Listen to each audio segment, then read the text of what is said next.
মাছ মাংসের স্বাদকেও হার মানবে এই পটলের রেসিপিটা, যদি তোমরা একবার বাড়িতে ট্রাই করে দেখতে পারো। তো আমি প্রথমে পটলটাকে কেটে নিলাম, আর ঘরে কিছুই ছিল না, ভাবলাম এই 4টে পটল দিয়েই রান্নাটা করি আর তোমাদেরকেও শেয়ার করি। আর এই যে হলুদ দিয়ে ভালো করে তেলেতে ভেজে নিলাম।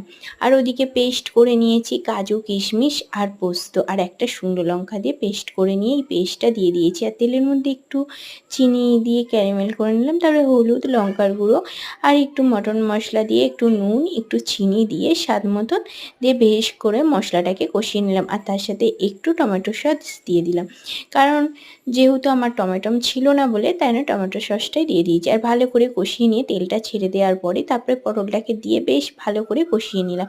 কষিয়ে কষিয়ে যে মশলা ধোয়া যে জলটা ছিল সেটাই দিয়ে দিলাম, আর ফুটে উঠতে একটু সর্ষের তেল দিয়ে এবারে একটু নেড়ে ঘেটে নামিয়ে নিলাম। নামিয়ে নিয়ে এই দেখো পরিবেশন করলাম, খেতে দারুণ